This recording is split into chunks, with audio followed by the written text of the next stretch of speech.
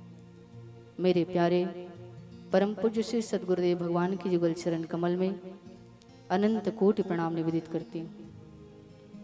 जगत के समस्त संत, गुरु, सदगुरु, मेरे माता पिता एवं आप सभी के हृदय में विराजमान साक्षात श्री सीताराम जी, श्री राधे श्याम, बाबा भोलेनाथ, माँ पार्वती की दिव्य अनुभूति करते हुए आप सभी के युगल चरण कमल में बारंबार प्रणाम करती हूँ। सिया राम मैं सब जग जानी, करहूँ प्रणाम जोर जुग पानी। आप सभी के युगल चरण कमल में बारंबार दंडवत प्रणाम करती हूँ।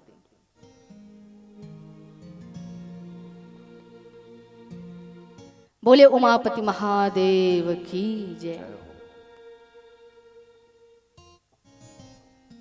परम पवित्र श्रीमद् शिव महापुराण और उससे भी पावन आपका दिव्य ग्राम इर्रा, जो छत्तीसगढ़ राज्य के दिव्य अंचल में बसा हुआ, धमतरी क्षेत्र में बसा हुआ यह स्थान पावन समय चैत्र नवरात्र के पावन पर्व में आज आप और हम सभी दिव्य बाबा भोलेनाथ के इस दिव्य कथा को श्रवण करने के लिए एकत्रित हुए हैं। इसमें सर्वप्रथम माँ जगदम्बा की अनुपम कृपा है। हम सभी जानते हैं कि माँ जगदम्बा के सबसे ज्यादा जो प्रिय हैं बाबा भोलेनाथ हैं। अगर कोई ज्यादा प्रसन्न हो तो क्या दे सकता है? अपनी सबसे प्रिय वस्तु को दे सकता है। सबसे ज्यादा व्यक्ति जब खुश हो जाता है, प्रसन्न हो जाता है, तो अपने पास छुपा कर रखे हुए अमूल्य रत्न को निकाल कर सामने वाले को दे देता है कि आप संभाल कर रखिए, ये हमारा सबसे प्रिय वस्तु है, संभाल कर रखिएगा। ठीक उसी प्रकार से जब प्रभु हम पर रीझते हैं, ये पता कैसे चले? जगतजननी माँ भगवती परमेश्वरी के नवरात्र की हम संकल्पना करते हैं, संकल्प लेते हैं, उपवास करते हैं, व्रत करते हैं, अनुष्ठान करते हैं, ज्योत जलाते हैं, लेकिन हमको पता कैसे चले कि माँ भगवती हम पर रीझ गई है, प्रसन्न हो गई है? क्या यह तब संभव है जब आपके पास करोड़ों की संपत्ति आ जाए, तब मानोगे कि कृपा है? या आपके पास आपके मुंह मांगे चीज आपके पास उपस्थित हो जाए, तब आप समझोगे कि माता की आप पर कृपा है? ना भैया, यह तो किस्मत की बात है। जो आपके भाग्य में लिखा हुआ है वो आपको तो मिलेगा ही मिलेगा। चाहे अच्छे कर्म करोगे तब और बुरे कर्म करोगे तब भी किस्मत का लिखा कोई मिटा नहीं सकता, क्योंकि हमारे पूर्व जन्म में जो हमने किए हुए हैं, जो कर्म किए हैं और जो किस्मत में हमारा लिख दिया गया है विधाता ने, उसी के फल स्वरूप हम प्रयत्न भी नहीं करते तब भी हमें धन की प्राप्ति हो जाती है, प्रयत्न भी नहीं करते तब भी हमें परिवार की प्राप्ति हो जाती है, या तो अनायास बिना मांगे मिलता है। और इसलिए हम कहते हैं ना, अरे भैया ये तो बड़ा कपटी है, इसको इतना धनवान तो नहीं होना चाहिए। भगवान कैसे भेदभाव करते कि दुराचारी है, पापी है, तब भी अपार धन के भंडार में बैठा दिए उसको, और हम दिन और रात बाबा भोलेनाथ के दिव्य शिवलिंग पे जल चढ़ाते जा रहे हैं, जल चढ़ाते जा रहे हैं, लेकिन बाबा प्रसन्न नहीं हो रहे हम पर। आखिर क्या कारण है? ना भैया, ये आपको जो मिल रहा है ये आपके प्रारब्ध हैं, जो आपने पूर्व जन्म में कुछ कर्म किए होंगे, विधाता ने जो लिख दिया है वही आपको मिल रहा है। तो जरा विचार करिए कि जब हमारे आराध्य माँ भगवती जब प्रसन्न होती हैं, बाबा भोलेनाथ जब प्रसन्न होते हैं, रघुनाथ जब प्रसन्न होते हैं, ठाकुर भगवान श्री कृष्ण जब प्रसन्न होते हैं, तो हमें क्या देते हैं? कहते हैं कि जब जब मैं प्रसन्न होता हूं किसी पर, तो अपने इस दिव्य अमृत मैं दिव्य कथा को दे देता हूं, तब कथामृतम। वैसे तो ग्राम इर्रा एक ऐसा स्थान है जहां पर श्रीमद् भागवत की कथा तो अनवरत आप सभी श्रवण करते हो।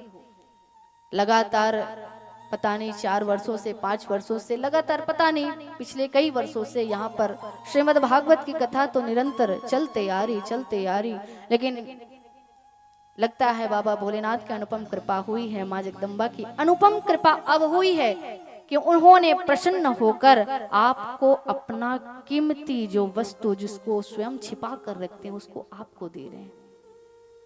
सौभाग्यशाली आप सभी जो सभी इस शिव पुराण की दिव्य कथा में सहभागी बन रहे हैं, जो कलश यात्रा में सम्मिलित हो रहे हैं, जो छोटे छोटे दिव्य कार्य में सम्मिलित होकर अपने जीवन को सफल बनाने का प्रयत्न कर रहे हैं। लेकिन इस गांव में दिव्य कथा होने के पश्चात वो लोग दुर्भाग्यशाली हैं जो दूर रहकर बस कलश यात्रा को निहारते रह जा रहे हैं, लेकिन उनके मन में यह भाव नहीं उठा कि हमारे सिर पर भी ये दिव्य कलश बैठ जाए। अरे उठेगा भी कैसे? ये मत सोचना कि यहाँ कलश यात्रा में इतने लोग क्यों नहीं आए। गांव में तो हजारों की संख्या है भैया, ग्राम पंचायत है हिर्रा, हजारों की संख्या है। और वैसे तो बहुत समय से ये पता चल गया है कि शिव महापुराण की कथा होने वाली है। कलश यात्रा में मंगल कलश यात्रा कहा जाता है। इस कलश यात्रा में तो वही सम्मिलित होगा जिसको बाबा भोलेनाथ प्राइवेट रूप से मैसेज भेजकर बुला रहे हैं, और कोई नहीं आ सकता भैया। बाकी सब लोग अपने द्वार से निकलकर झांक सकते हैं,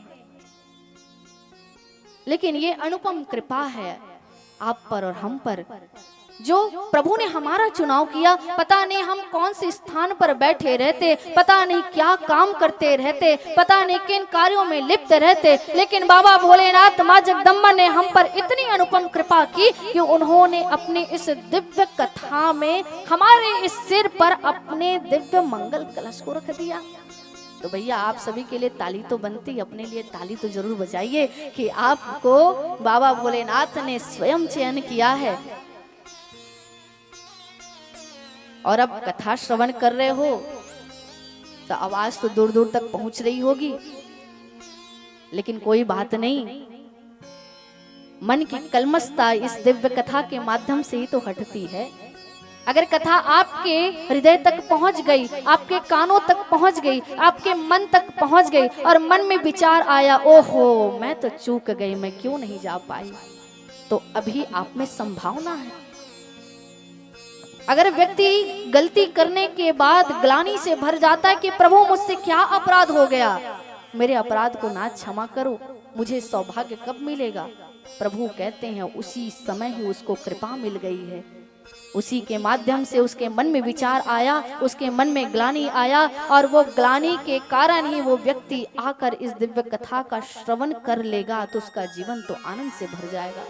इसलिए आप सभी ये विचार मत करिए कि आज हम सम्मिलित नहीं हो पाए। अरे भैया पांडाल खुला है, बाबा भोलेनाथ को क्या कहा जाता है? बोलिए भोलेनाथ की जय। भोलेनाथ को कहा जाता है भोले भाले हैं। क्या है? अरे इर्रा वालों जोर से तो बोलो, क्या है भोलेनाथ? भोले भाले। भोले तो बहुत है, जो उनके भक्त हैं, उनके प्रिय हैं उनके, लेकिन वो भाले भी हैं। किसके लिए भाले? अरे भैया यहाँ पर दिव्य कथा चल रही है और कथा के पीछे कोई निंदा कर रहा हो, कथा की निंदा कर रहा हो, कथा आयोजन की निंदा कर रहा हो, तो भैया उसके लिए तो बाबा भोलेनाथ के पास भाले भी हैं। इसलिए इस दिव्य शिव महापुराण के दिव्य कथा को माँ भगवती आप पर बहुत प्रसन्न हैं, जिसके कारण से ही अपने पति परमेश्वर की दिव्य अमृतमय कथा को आपको दिया है। और इसलिए प्रसन्न चित्त होकर, प्रसन्न मन होकर इस दिव्य कथा का आप सभी श्रवण करेंगे। आज प्रथम दिवस है कथा का। प्रथम दिवस मिलन का दिवस होता है। जब पहली बार जब व्यक्ति आता है, मिलता है, देखता है, मन में प्रश्न उठता है, भैया पांडाल क्यों सजा हुआ है?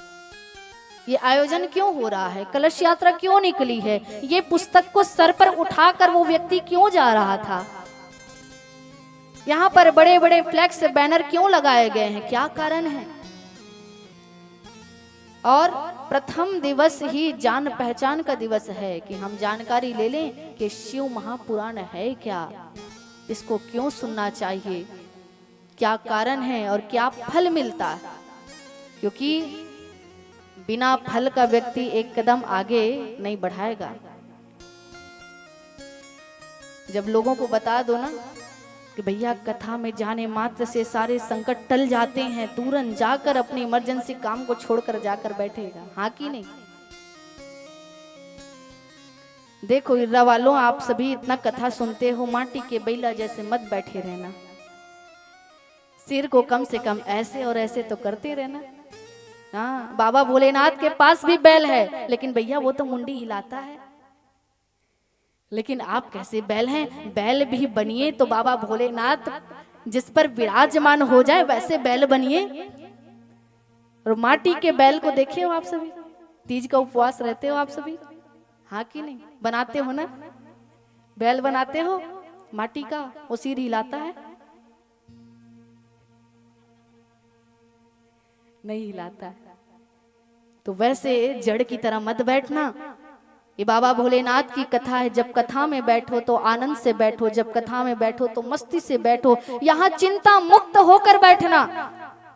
और जब चिंता मुक्त होकर बैठोगे तब देखना ये कथा कैसे प्रवेश करती है। और निश्चित मानिए ये शिव महापुराण की कथा जैसे प्रारंभ हुई है, अंतिम होते तक आपके जीवन में जितने भी क्लेश होंगे, कला होंगे, उससे आपको छुटकारा मिल जाएगा। ये शिव महापुराण की कथा कह रही है, यहाँ पर कोई दिखावटी या फिर बनाने वाली बात तो कोई कही नहीं जाएगी। शिव महापुराण में जो व्यास देव जी भगवान ने जो लिख दिया है वही बात को आपके समक्ष रखा जाएगा। शिव महापुराण ऐसा दिव्य पुराण है जिसको स्वयं प्रभु के अवतार व्यास देव जी महाराज स्वयं अपने दिव्य हाथों से उन्होंने लिखा है। अच्छा, उनके मन में प्रेरणा कैसे आई? एक दिन वो तप कर रहे थे, ध्यान से सुनिए कथा को जजमान जी महाराज, हाँ ध्यान से सुनिए कथा को। देखिए पहले तो बता दें, जब सुन रहे हो कथा तो अच्छे से सुनना। यहाँ पर कोई परिवार नहीं बैठा है, यहाँ पर कोई समाज या रिश्तेदार नातेदार लोग नहीं बैठे। जब कथा सुनाने वाला अपना होना तो व्यक्ति के मन में भ्रम हो जाता है और भ्रम के कारण से कथा हृदय तक नहीं पहुंच पाती। इसलिए ये मर्यादा है, ये पूजन का महत्व है। हम शीश किसको झुकाते हैं बताइए तो, किसको झुकाते हैं शीश? हमारे से जो श्रेष्ठ होगा उसी को झुकाएंगे, और किसी और को झुकाएंगे क्या? अपने बच्चों को झुकाओगे? नहीं। लेकिन आपने व्यासपीठ पर मस्तक नवाया है, इसका अर्थ आप व्यास की महिमा को समझते हैं, वो आपसे श्रेष्ठ हैं। इसलिए जितने भी रिश्तों के बंधन आपके मन में होंगे उसको अभी कुछ कथा के दौरान तक के लिए छोड़ दीजिए कि कौन क्या है, भूल जाइए भैया। यहाँ पर यहाँ कोई किसी का नहीं है, ये तन किसी का है दिया। माध्यम आपको तो बनाया लेकिन तन किसी का दिया हुआ है। और ये देखिए, माता पिता को, गुरु को, आचार्य जो हैं, गुरु हैं, इन्हीं को भगवान का स्वरूप माना गया है। पता है क्यों? क्योंकि यही इस धरती पर लाने के लिए माध्यम बनते हैं, इसलिए उनको भगवान कहा गया है। गुरु को इसलिए कहा गया क्योंकि व्यक्ति अंधकार में, मोह में जकड़ा हुआ रहता है और गुरु उससे छुटकारा दिलाता है, अपने परम तत्व की ओर ले जाता है, इसलिए इनको साक्षात भगवान कहा गया है। इसलिए भगवान तो हैं ही, लेकिन जो हमारे बीच एक मोह बंधन जो बंधा हुआ है ना, फंसा हुआ है, उससे छूटकर आप जब कथा सुनोगे तब ये कथा आपको समझ में भी आएगी, आपको आनंद भी देगी और आपके जीवन को तृप्त भी करेगी, मंगल से भरेगी। व्यासदेव जी महाराज एक दिन तप कर रहे थे, तप करने के लिए बैठे हुए हैं। तप करते हुए देखे नारद जी महाराज। नारद जी महाराज, मैंने कहा ना श्रीमद् भागवत की कथा को तो आप सुनते हो कि नारद जी महाराज जब जब आते हैं तो कैसे आते हैं? अरे बोलो, कैसे आते हैं? श्रीमन्नारायण नारायण नारायण, श्रीमन्नारायण नारायण नारायण, श्रीमन्नारायण नारायण नारायण, श्रीमन्नारायण नारायण नारायण, श्रीमन्नारायण नारायण नारायण, श्रीमन्नारायण नारायण नारायण, लक्ष्मी नारायण नारायण नारायण, लक्ष्मी नारायण नारायण नारायण, श्रीमन्नारायण नारायण नारायण, श्रीमन्नारायण नारायण नारायण, श्रीमन्नारायण नारायण नारायण, श्रीमन्नारायण नारायण नारायण। बोले नारद जी महाराज की जय। नारद जी महाराज जब पहुंचे, व्यासदेव जी महाराज तप कर रहे हैं।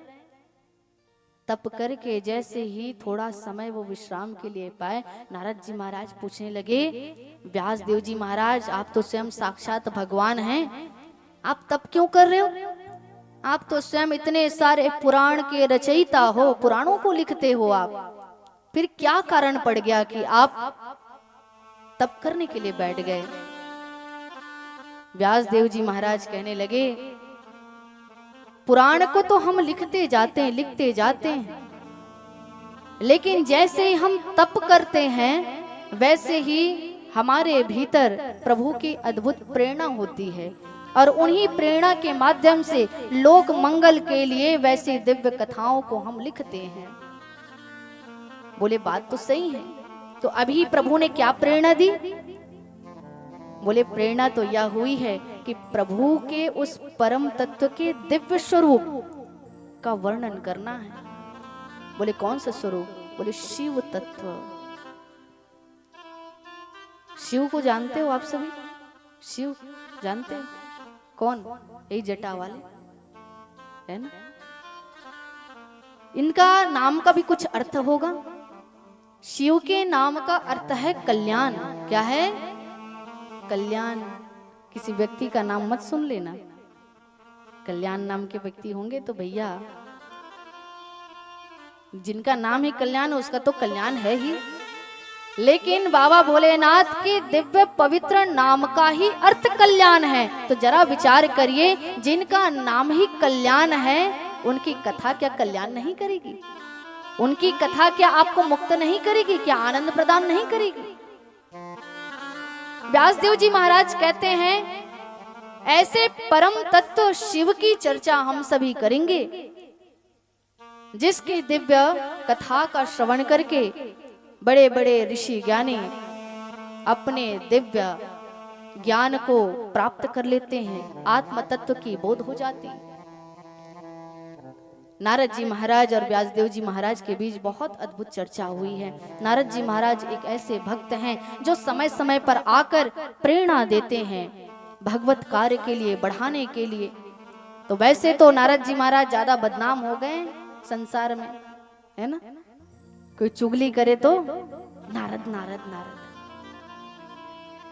कोई इधर का बात उधर करे तो अरे नारद जाते, देखो देखो देखो नारद जा रहे हैं नारद। अरे भैया, नारद को कोई समझ नहीं पाया, जिनका नाम क्या है? नारद, जो कभी रद्द नहीं होता वो है नारद जी महाराज। लेकिन आप और आपकी और हमारी बुद्धि कैसी कलुषित है, कैसी कुंठित है कि नारद जी जैसे भगवान के प्रिय भक्त को भी हम कपट का नाम ले लेते हैं, उनके स्वरूप दे देते हैं। नारद जी महाराज के मुख से कभी भी प्रभु का नाम खत्म नहीं हुआ है, लगातार उच्चारण करते हैं। आप देखे हो ना, टीवी सीरियल में तो देखते होगे, सीरियल देखते हो? कौन सा सीरियल है? वैसे तो आप और हम सभी रिश्तों को तो संभाल नहीं पा रहे हैं और कहते हैं ये रिश्ता क्या कहलाता है ना, सब उसी में फंसे हुए हैं। अरे संसार के लोगों, आपके साथ ही तो वही चीज चल रहा है, आपको पता ही नहीं कि आप जिस रिश्तों में बंधे हुए हैं ये रिश्ता क्या कहला रहा है। अगर आप चर्चा भी कुछ देख रहे हैं, टीवी में भी कुछ आप सीरियल देख रहे हैं, तो कुछ ऐसा देखिए ना जो आपके जीवन को बदल दे। हमारे सदगुरुदेव भगवान कहते हैं संसार में ही अच्छा चीज भी है और बुरी वस्तु भी है, हाँ कि नहीं? अगर दूध भी है तो शराब की दुकान भी है। चुनाव आपको और हमको करना है कि हमें जब कुछ पीने का मन करे तो किसी से उधारी लेकर 100 रुपया मांग कर आप शराब खरीदने जाते हो, या फिर भैया लीटर कैसे चल रहा है दूध का यहाँ? हाँ भैया, दूध का लीटर कैसे चल रहा है? कैसे किलो? 40, 60, 40 सस्ता है। और शराब अभी रेट पता नहीं किया आप सभी, बढ़ गया है कि कम है भैया? बढ़ गया होगा ना।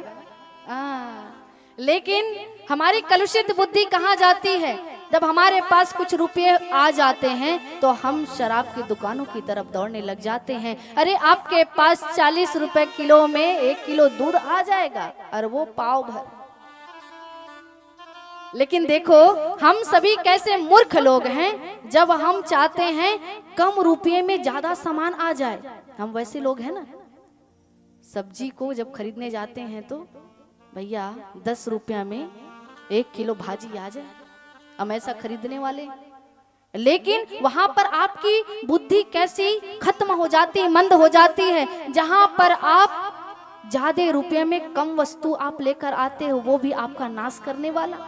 तो ध्यान रखिएगा, ये संसार में अच्छी वस्तु भी है और बुरी वस्तु भी है। चुनाव आपके हाथ है कि आप दूध को स्वीकार करते हैं कि मदिरा का पान करते हैं।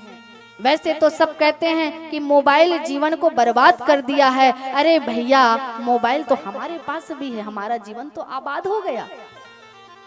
आपके पास कौन सा नया मोबाइल है जो आपके जीवन को बर्बाद कर रहा है, आपके बच्चों को बर्बाद कर रहा है? तो ध्यान रखिए, आपके पास अगर मोबाइल है, कुछ भी वस्तु है, तो उसमें अच्छी भी चीजें हैं और बुरी भी चीजें हैं। चुनाव आपको ही करना है कि उसमें कौन सी अच्छी चीजों को निकाल कर अपने जीवन को आप सार्थक कर लें। ठीक उसी प्रकार से इस दिव्य शिव महापुराण में भी ऐसी अमृत कथा है, लेकिन कलुषित बुद्धि वाले इसमें भी खोट निकाल लेते हैं। कैसे खोट भैया? अरे भैया, पांडाल वहां का अच्छा था, यहाँ का तो थोड़ा सा। अरे साउंड वहां का अच्छा था, अरे संगीत वाले वहां के अच्छे आए थे, अरे वहां ज्यादा भीड़ थी, अरे वहां देखो कौन कैसे सजकर आया था। अरे भैया, आपकी बुद्धि कहाँ चली गई है? आप सुनने आए थे बाबा भोलेनाथ की अमर कथा और देखकर क्या चले गए? जाते हो धाम में दिव्य दर्शन के लिए, आपकी जो ये नेत्र है वो कहाँ पड़ जाती? वही नालियों में, वही कचड़ों में। आप देखने क्या गए थे? क्या कभी विचार नहीं करते कि हम क्या सुनने गए हैं, क्या देखने गए हैं, क्या पीने गए हैं, क्या पाने गए हैं और क्या लेकर जा रहे हो? ध्यान रखिए, यहाँ पर इस दिव्य कथा पांडाल में जो भी व्यक्ति प्रवेश करेगा उसको तो निश्चित ही फल मिलेगा, लेकिन सबको अलग अलग मिलेगा, सबको अलग अलग मिलेगा। भैया, जो आयोजन कराए हैं, जो इतना खर्चा किए हैं, वो तो स्पेशल है ही, क्योंकि उन्होंने अपना तन भी दिया है, अपना मन भी दिया है और अपना धन भी दिया है। धन किसी के पास से आसानी से निकलता नहीं। इस कलयुग में अगर कोई व्यक्ति धर्म के नाम पर धन का उपयोग कर देता है तो भैया वो महान व्यक्ति है, क्योंकि उन्होंने अपने ही जीवन के लिए नहीं, लोगों के कल्याण के लिए भी ऐसा आयोजन किया है। तो भैया आप तो हैं स्पेशल, लेकिन आप भी चूकिएगा मत, आप भी ध्यान पूर्वक इस कथा का आयोजन कराए हैं, कथा का दिव्य भाव से श्रवण करिए। तो हमने कहा कि अलग अलग लोगों को अलग अलग फल मिलेगा। क्यों? व्यास देव जी महाराज कहते हैं श्रवण के भेद में फल के भेद में भी अंतर हो जाता है। कथा तो चल रही है, पता नहीं आपके मन में क्या मांग है, क्या सोच कर आए हो, तो भैया प्रभु तो वही देंगे जो आपके जीवन के लिए उचित हो। अच्छा, किसके किसके मन में ये शंका होती है कि भगवान को हम जो मांगते हैं वो नहीं मिलता है? हाथ उठाओ तो। अरे हाथ उठाओ ना भाई।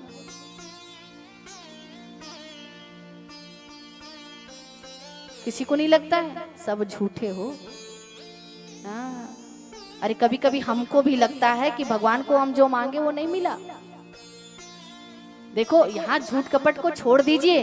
अरे भोलेनाथ बैठे, हम तो भूल जाएंगे भैया कि आप क्या में हाँ बोले क्या में नहीं बोले, लेकिन प्रभु के सामने कम से कम सत्य को स्वीकार करो। ये कथा आपको सत्य को स्वीकार करना सिखाती है। अब बताओ कौन कौन विचार करते हो कि हम जो जो प्रभु से मांगे वो चीज नहीं मिला? हाथ उठाओ, दोनों हाथ उठाओ। मिला है सब कुछ? हाथ उठाओ। माटी के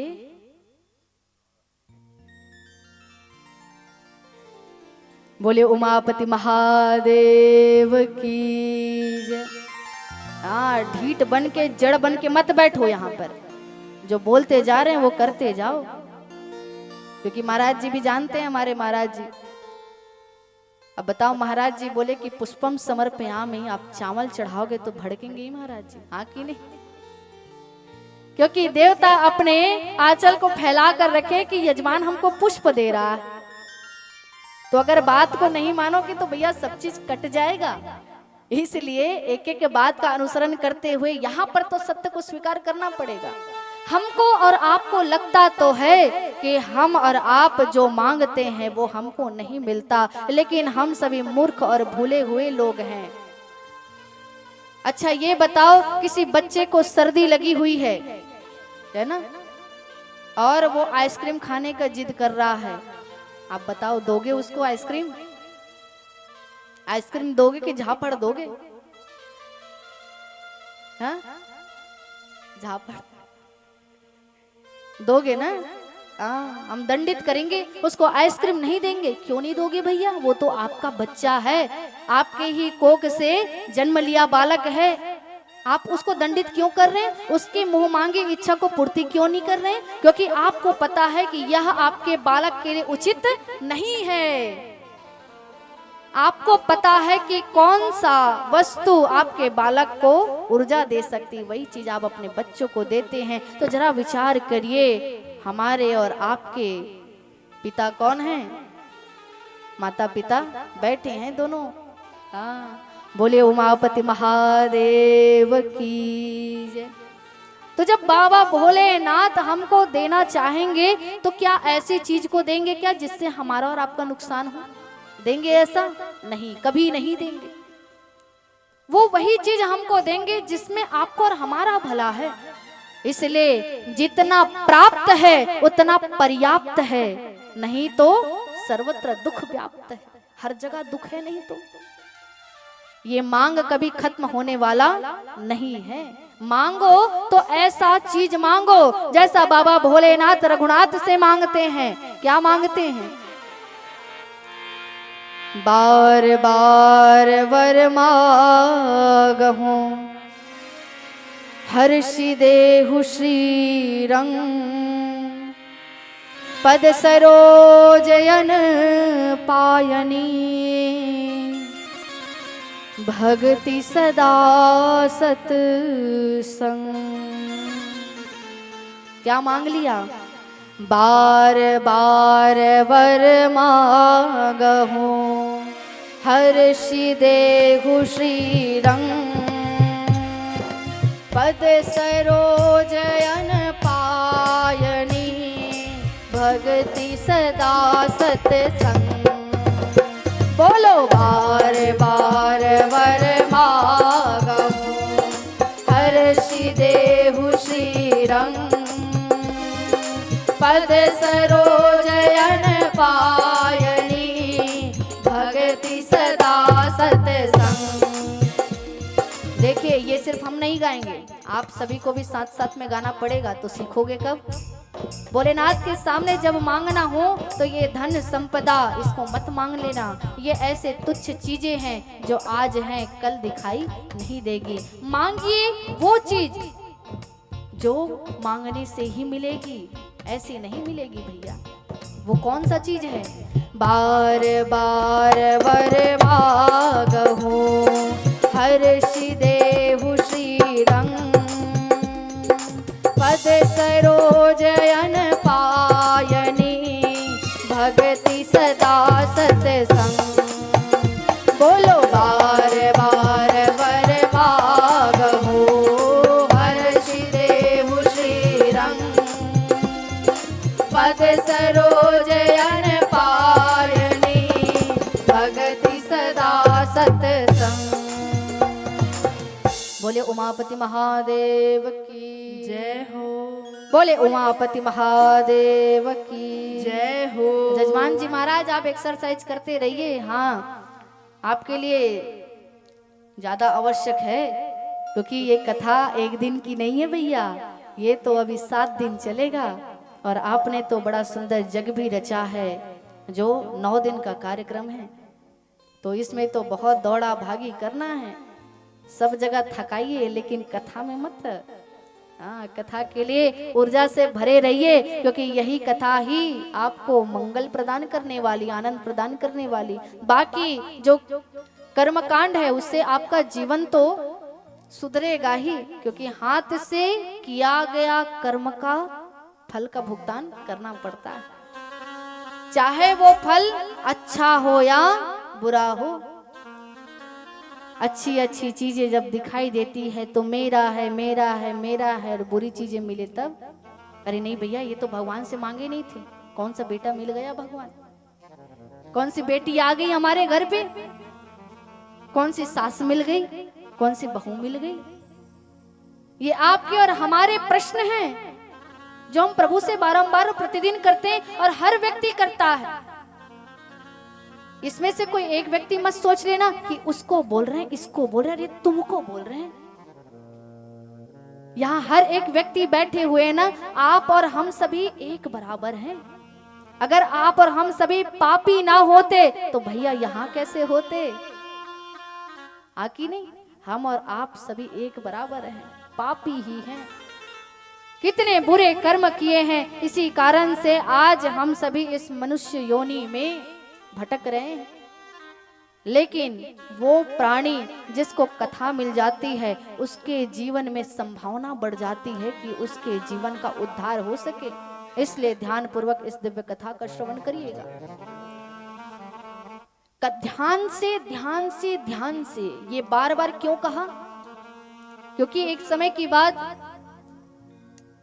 बाबा भोलेनाथ और मां सती दोनों भ्रमण करने के लिए निकले थे। और कहाँ गए? कुंभज ऋषि के आश्रम में गए। किसके आश्रम में? कुंभज ऋषि के आश्रम में गए। जाकर जब प्रवेश करते हैं, कुंभज ऋषि व्यास पीठ पर विराजमान है। बाबा भोलेनाथ को जैसे ही देखे, कुंभज ऋषि भोलेनाथ को देखते हुए आंखों में अश्रुधारा लेते हुए तुरंत ही उतर कर दौड़ पड़े। अरे बाबा भोलेनाथ आए, बाबा भोलेनाथ आए। और जाकर बाबा भोलेनाथ के चरण में जल चढ़ाकर प्रक्षालन करने लगे, आंसुओं से धोने लगे, प्रणाम करने लगे, बार बार दंडवत करते, बार बार निहाते भोलेनाथ को। मां सती को इसी समय भ्रम हो गया, अरे भैया एक कथा कहने वाला तो हमारे ही स्वामी का पैर पड़ रहा है। इसका अर्थ हमारे पति से भी ये छोटे स्तर में है। ये अब कथा सुनने में अब क्या रस लगेगा? मन में जब हम अहंकार, कपट, क्लेश, द्वेष, किसी प्रकार की भी वृत्ति अगर हमारे मन में आ जाती है, फिर कथा को प्रवेश करने से रोकती है। अगर दरवाजा बंद हो तो आपके घर पर कोई आ सकता है क्या? बताओ, आ सकता है? कोई नहीं आ सकता। यही कपट का कपाट आपके हृदय में लगा हुआ है। आप और हम सभी कपटी हैं। कपट का कपाट जब तक नहीं खुलेगा तब तक हृदय में ये कथा प्रवेश नहीं कर सकती। इसलिए ये कपट के कपाट को खोलना पड़ेगा। कुंभज ऋषि जाकर प्रणाम तो कर रहे हैं, भोलेनाथ तो प्रसन्न हो गए। भोलेनाथ वो तो ज्ञानी अंतर्यामी सब कुछ जानने वाले, वो तो ये विचार करके प्रवेश करें कि आज हमको प्रभु की कथा सुनने का अवसर मिलेगा, राम कथा सुनने जा रहे हैं। सती माता को तो भ्रम हो गया, भैया अभी इसकी कथा क्या सुने। कथा चलते जा रही है। मां सती का ध्यान ही नहीं है, ध्यान कहीं और हो गया। क्यों? क्योंकि उनके पति का ही प्रणाम कुंभज ऋषि ने किया। कथा तो पूर्ण हो गई, विश्राम हो गया, बाबा भोलेनाथ समाधिस्थ हो गए, आंख बंद करके दिव्य कथा का रसास्वादन कर रहे हैं। कथा पूर्ण होने के बाद भी बाबा भोलेनाथ उठ ही नहीं रहे। सती कहती चलो जी, जाना है कि नहीं जाना है, बैठे रहोगे। जब थोड़ा सा जब कोई झिड़का देता है तो ध्यान तो भंग होगा ही होगा। भोलेनाथ उठकर सती की तरफ जब देखने लगे, देखकर ही समझ गए कि इन्होंने कथा का श्रवण अच्छे से नहीं किया है। और उसी समय भोलेनाथ मां सती आकाश मार्ग से जा रहे थे। त्रेता युग का समय चल रहा है। नीचे राम और लक्ष्मण जी महाराज दोनों कहाँ जा रहे हैं? जंगल में वन वन हे खग हे मृग करते करते रोते बिलखते मां जानकी को ढूंढ रहे हैं। बाबा भोलेनाथ दूर से प्रणाम किए, हे प्रभु, हे स्वामी, आप कितने अंतर्यामी होने के बावजूद कैसी दिव्य लीला करते हैं और कैसे यहाँ पर सब कुछ जानते हुए भी अपने पत्नी को ढूंढ रहे हो आप, कैसी दिव्य लीला है। दूर से बार बार प्रणाम करते हैं। सती देखी, क्योंकि कथा को तो सुने नहीं तो कहां से पता चलेगा। सती पूछ बैठी, क्या कर रहे हो नाथ? प्रणाम कर रहे हो आप? किसका?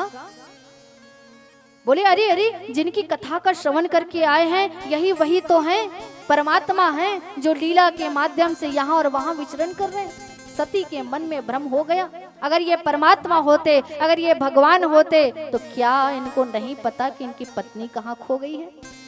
ये रोते बिलखते कहाँ ढूंढते, क्यों ढूंढते? मन में शंका हो गया। ध्यान रखना, जिस दिन मन में शंका हो गया तो मन में शंकर नहीं आ सकते।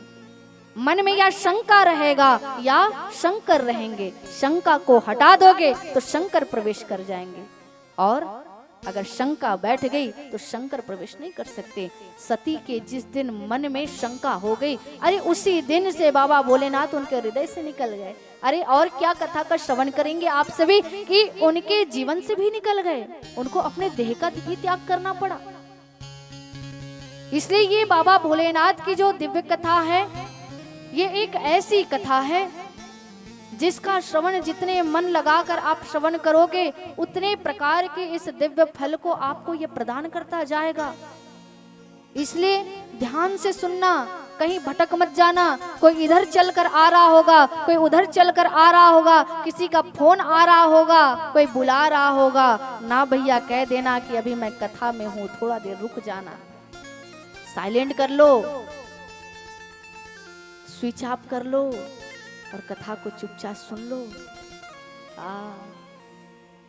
यहाँ पर कोई किसी का ना पति, ना पत्नी, ना बच्चे और ना ही सगा, ना संबंधी। आप भी यजमान बैठे हो। आज की कथा इसलिए ये प्राथमिक है क्योंकि 7 दिनों में आपके घर मेहमान भी बहुत आएंगे, रिश्तेदार आएंगे, नातेदार आएंगे।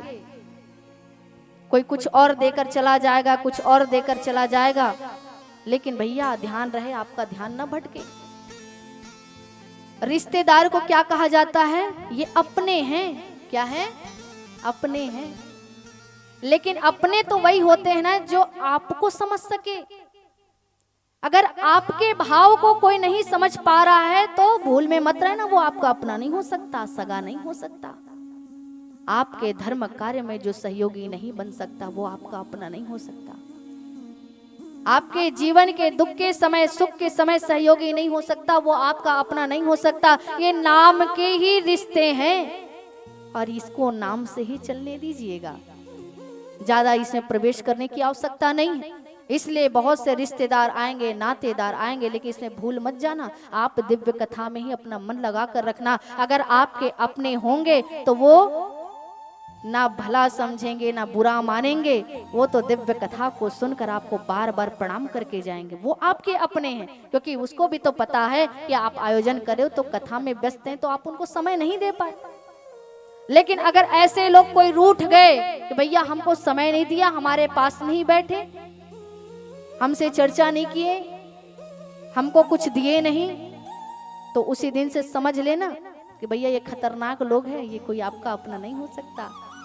ये तो बस आपको नोचने आया है, टोचने आया है, आपकी कथा में विघ्न बाधा पहुंचाने आया है, ये आपका अपना नहीं हो सकता। इसलिए ये 7 दिन की कथा पूरी तरह से बाबा भोलेनाथ माँ पार्वती के चरण कमल में समर्पित कर दीजिए, क्योंकि पता नहीं ये समय कब मिलेगा कि नहीं मिलेगा।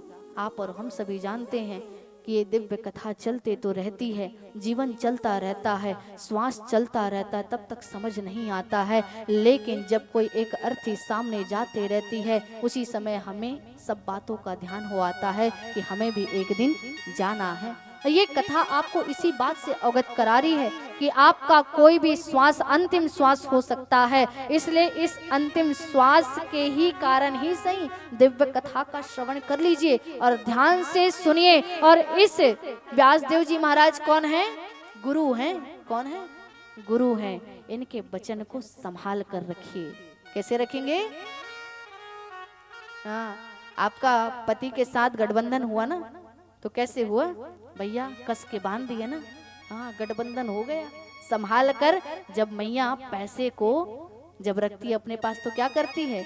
आंचल में लेती है और कोने में करके अचरा में कस के बांध देती है। और ऐसे पैसा की छूटे में भी, छुड़ाने पर भी ना छूटे, इतना कस के बनता है।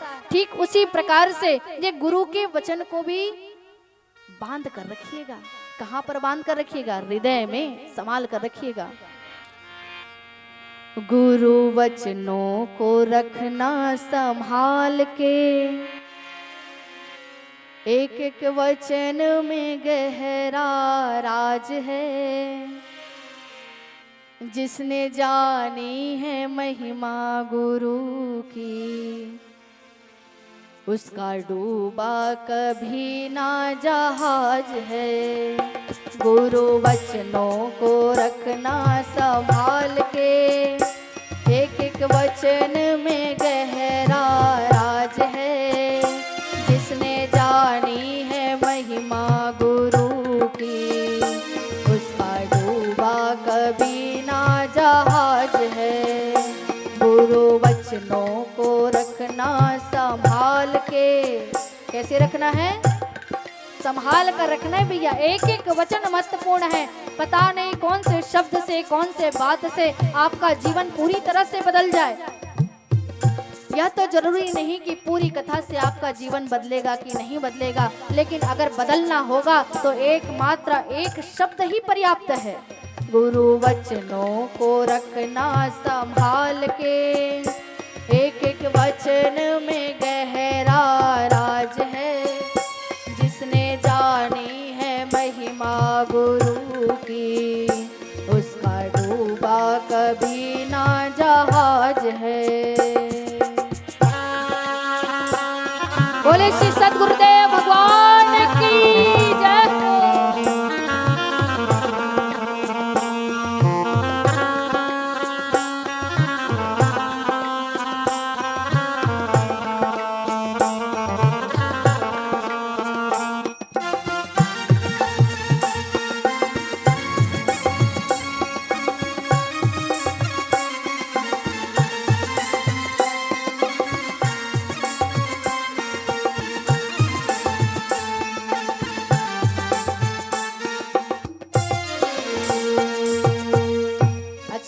बताओ, आप सभी खेत जाते हो?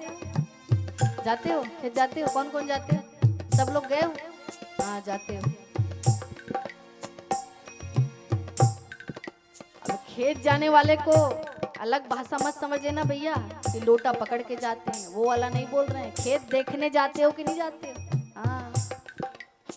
तो जब जो खेत की जुताई करता होगा, जो उसमें बीज डालता होगा, वो जानता है क्या कि अगर आपने उसमें बीज डाल दिया तो क्या कभी ऐसा हुआ है क्या वो अंकुरित नहीं होगा? हुआ है ऐसा कभी? हाँ नहीं।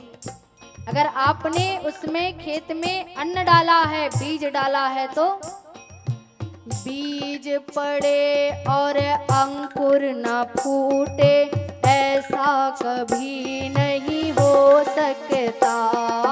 बीज पड़े और अंकुर न फूटे ऐसा कभी नहीं हो सकता। ज्ञान सुने और विवेक न जागे ऐसा कभी नहीं हो सकता। ज्ञान सुने और विवेक न जागे ऐसा कभी नहीं हो सकता। जिसके रोशनी से रोशन जहान है वो फरिश्ता बड़ा ही महान है। जिसने जानी है महिमा गुरु की उसका डूबा कभी ना जहाज है।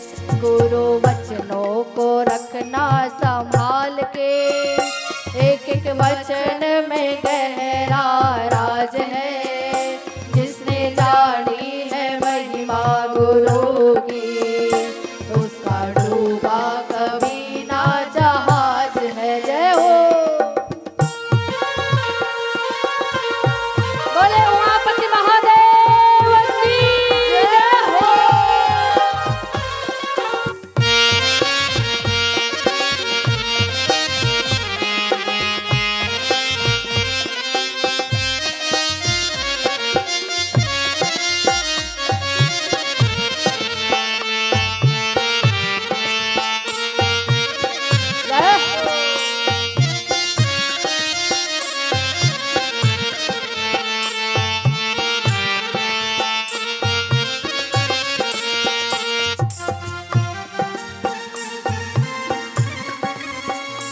तालियों की सेवा करते रहिए, नींद भाग जाएगी क्योंकि अधिक रात्रि हो रही है। हाँ।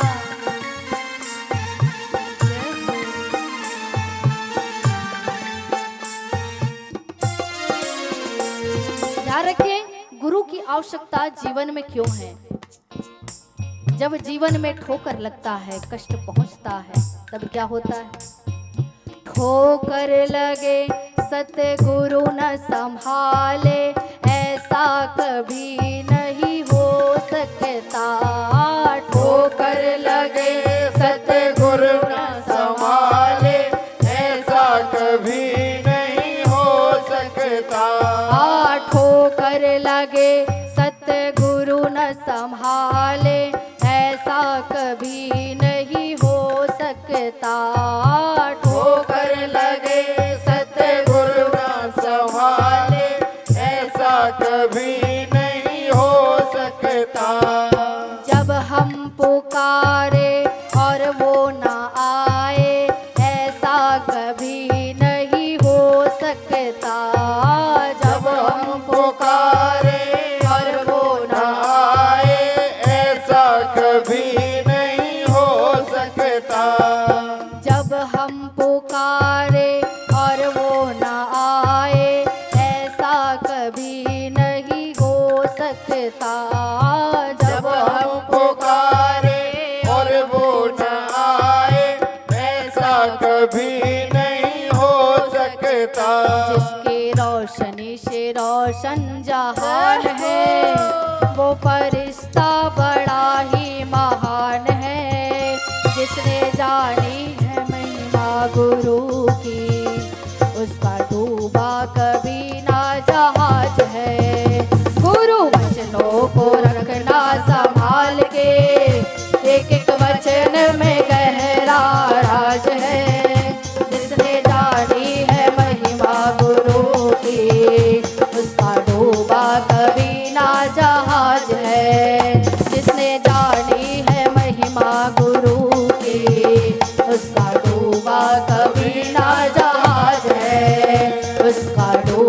कभी ना जहाज है, उसका डूबा कभी ना जहाज है, उसका डूबा कभी ना जहाज है, उसका डूबा कभी ना जहाज है। बोले उमापति महादेव की जय हो। गुरु वचनों को रखना गठरी बांध के, एक एक वचन में गहरा राज है। और जिसने जान लिया गुरु क्या होता है, उसकी महिमा क्या होती है, उसका जो जीवन का जो नैया है वो डूब नहीं सकता भैया, वो तो इस भव सागर से पार हो जाएगा। बहुत से लोग ये कहते हैं कि हमें तो पता ही नहीं कि स्वर्ग क्या होता है, नरक क्या होता है। जब हम जानते नहीं हैं तो मस्त होकर खाएंगे पिएंगे और मर जाएंगे। तो भैया एक ही जीवन मिला है, चाहे आप मस्ती से गुजार लो या मस्त होकर भगवान भोलेनाथ के दिव्य कथा को कह लो या सुन लो। यही जीवन है। अगर मस्ती से इस कथा का श्रवण करोगे तो तर जाओगे, और यही दुनियादारी के मस्ती के चक्कर में रहोगे तो मर जाओगे।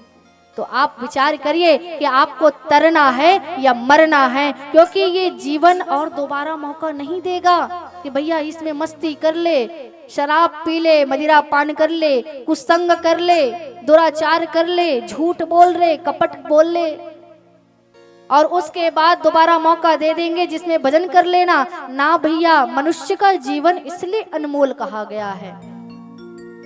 मनुष्य का जीवन अद्भुत है, अनमोल है, और इसी में ही हमको अपनी गृहस्थी भी बसानी है, अपनी पढ़ाई भी पूर्ण करनी है, अपनी जीविका भी चलानी है, भगवान का भजन भी करना है और मोक्ष को भी प्राप्त करना है। अरे कैसे करोगे? आपके तो छोटे से ये परिवार नहीं चल पा रहे हैं, परिवार नहीं संभल पा रहे हैं, आप कहां से मोक्ष को प्राप्त कर लोगे? तो यही 7 दिन की कथा है, ये प्रयास करती है। व्यासदेव जी महाराज आपको इस कथा के माध्यम से प्रयास कर रहे हैं कि किसी न किसी माध्यम से आपके जीवन में मंगल तो हो। हम नहीं जानते कि हजारों लोगों की यहाँ पर भीड़ तो हो जाएगी कुछ दिन बाद, लेकिन किसके जीवन में बदलाव आएगा नहीं आएगा। हमको तो आज आश्चर्य भी लगा। वैसे तो इर्रा के लोग इतने दिव्य शिव भागवत की कथा सुनते हैं, श्रवण करते हैं। जब दिव्य कलश यात्रा चल रही है, लेकिन किसी के मस्तक नहीं झुके। सब घर के बाहर वहीं पर द्वार द्वार पर खड़े रहे, लेकिन मस्तक नहीं झुका। अरे भैया, आप किसी व्यक्ति को प्रणाम नहीं कर रहे, आप किसी जाति को प्रणाम नहीं कर रहे, आप किसी को प्रणाम नहीं कर रहे, कम से कम बाबा भोलेनाथ का वो दिव्य स्वरूप शिव महापुराण आपके द्वार से निकल रहा है, आपका मस्तक नहीं झुका। आपके चेहरे बुझे बुझे से, आखिर द्वार पर झांक किसको रहे थे, क्यों झांक रहे थे? हमको आश्चर्य हुआ। वैसे कहने की बात नहीं, लेकिन अगर व्यासपीठ से ना कहा जाए तो फिर कहाँ कहा जाएगा? अगर इतनी कथा आपने श्रवण की है, अगर आपके आचार व्यवहार में बदलाव नहीं हुआ है, तो ये कथा आपके जीवन में कुछ नहीं कर सकती। कोई तंत्र करवा रहा है, कोई मंत्र करवा रहा है, कोई भभूति मांग रहा है, कोई और पता नहीं कितने कितने तांत्रिकों के पास जाकर अपने जीवन को सुधारने का प्रयास कर रहा है। अरे भैया, कथा सुधरे, ये अगर जीवन सुधरेगा तो कथा से ही सुधरेगी और किसी से नहीं सुधरेगा। अगर मंत्र के लिए आप पीछे पड़ोगे तो ये मंत्र क्षणिक भर का काम है और उसके बाद वो मंत्र का असर भी खत्म हो जाता है। भभूति आप ले लोगे, भभूति का भी क्षण भर का काम है और उसके बाद उसका असर भी खत्म हो जाएगा। लेकिन कथा अगर आपके हृदय में अच्छे से प्रवेश कर गई तो ये परमानेंट हो जाता है। ये अमृत इसीलिए कहा गया है क्योंकि इसको जो पी लेता है, पान कर लेता है, फिर व्यक्ति इस संसार में रहकर मरता नहीं है। आप और हम सभी क्या सोचते हैं कि व्यक्ति एक दिन मर जाएगा, यही सोचते हैं ना? क्या सोचते हैं? व्यक्ति एक दिन मर जाएगा, लेकिन वो मरना क्या जिस रोज रात में मर रहे हो आप, पल पल क्षण क्षण मर रहे हो, दुख में मर रहे हो, कष्ट में मर रहे हो, पीड़ा में मर रहे हो, रोज तो मर रहे हो, हर क्षण तो मर रहे हो, बाद में क्या मरोगे? रोज तो मर रहे हो भैया। ये दिव्य कथा है, ये रोज के मरने से छुटकारा दिलाती है। हमने आपने गलत समझ लिया कि मोक्ष का अर्थ होता है पूरी तरह से शरीर का अंत हो जाता है, उसके बाद हमको दिव्य पद की प्राप्ति हो जाती है, हमको मुक्ति मिल जाती है। ना भैया, मुक्ति का अर्थ है। नाम जब आप जप करते रहोगे तो वो आपको आपके शरीर को त्याग करने के बाद आपको मुक्ति प्रदान करा देगी। लेकिन दिव्य कथा तो वो कथा है जो आपको जीवित रहते रहते आपको मुक्ति दे देगी। प्रतिदिन आप रो रहे हो, झगड़े हो रहे हैं, कलह हो रहे हैं, कष्ट हो रहे हैं, दुख हो रहे हैं, उसका समाधान सिर्फ और सिर्फ कथा है। ये व्यथा, जितने जीवन की व्यथा है, ये कथा से ही खत्म होगी। यही व्यासदेव जी महाराज, नारद जी महाराज के बीच सुंदर चर्चा चल रही है। और कथा के सबसे बड़े रसिक हैं। जितने भी पुराण की कथा का आप श्रवण करेंगे तो उसमें देखेंगे कि सूत जी महाराज दिव्य स्थान पर बैठकर जब विराजमान होते हैं तो उनके आसपास दिव्य कथा के रसिक, कथा के प्रेमी, शौनक आदि महाराज उपस्थित हो जाते।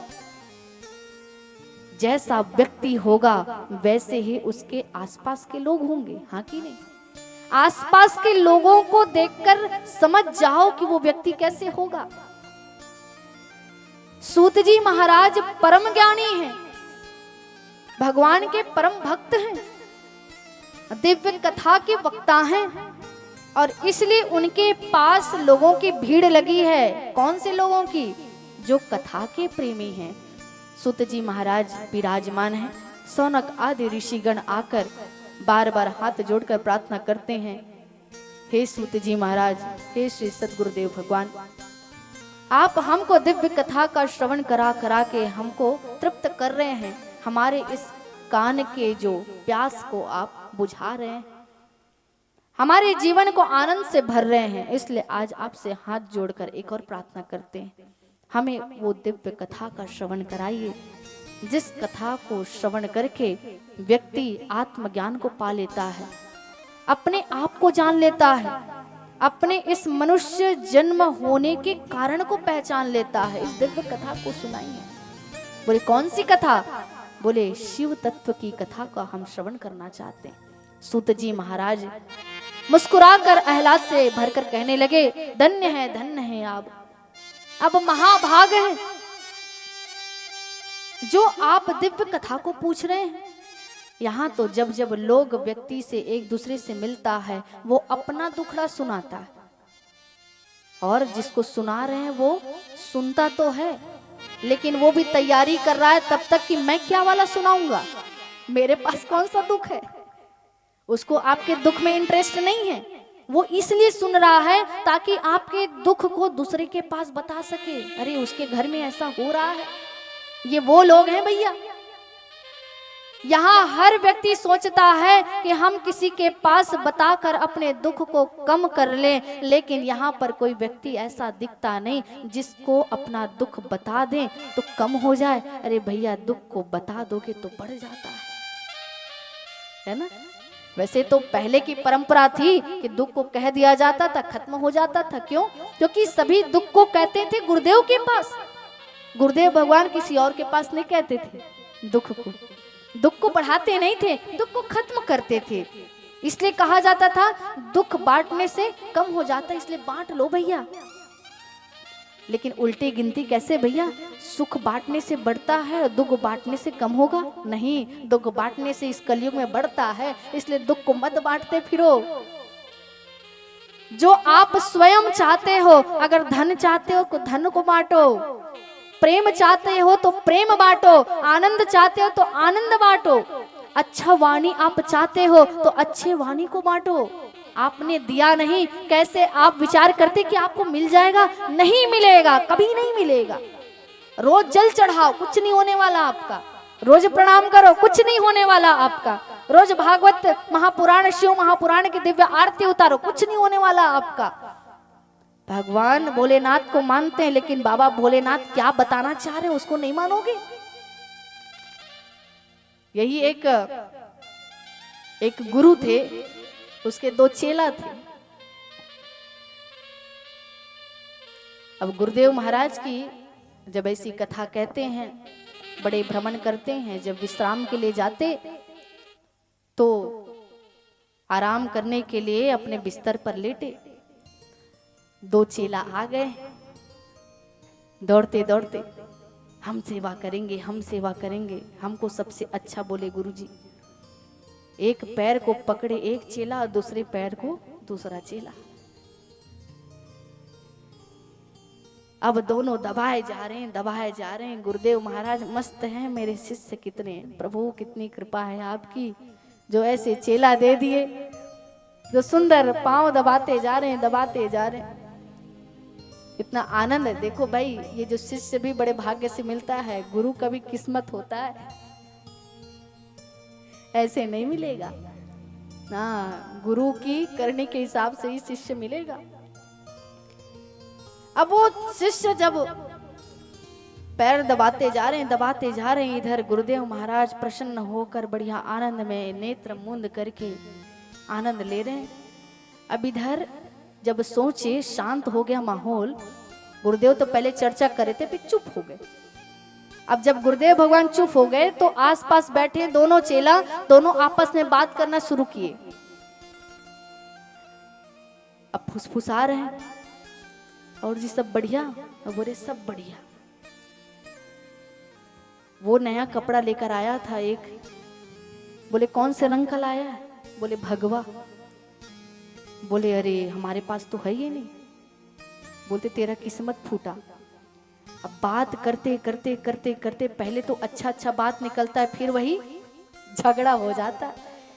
पहले तो अच्छी अच्छी बात करते रहे, बात करते करते करते करते दोनों में बहस शुरू हो गया। और बहस इतना शुरू हुआ, अब गुरुदेव महाराज अब पैर रखे हैं भाई, ऐसे रखे हैं, दोनों एक एक पैर रखे, एक एक पैर की सेवा कर रहे हैं। गुरुदेव भगवान जैसे ही अपने पैर को आराम की मुद्रा में करने के लिए ऐसे किए, और वैसे ही चेला समझ रहे हैं ये मेरा वाला पैर है और ये उसका वाला पैर है। पैर को जैसे ऐसे किए, ये वाला चेला तो भन्नाया हुआ था क्योंकि उसको कपड़ा मिल गया और इसके पास फटा हुआ कपड़ा है। जोर से मारा, हमारी तरफ आता है। अब मार किसको रहा है? गुरु जी के पैर को। जैसे गुरु जी के उसके पैर को मारे, गुरु जी सोच रहे हैं ये क्या हो रहा है। कुछ बोले नहीं, चुपचाप सोच रहे हैं कि अब देखूं क्या होता जा रहा है।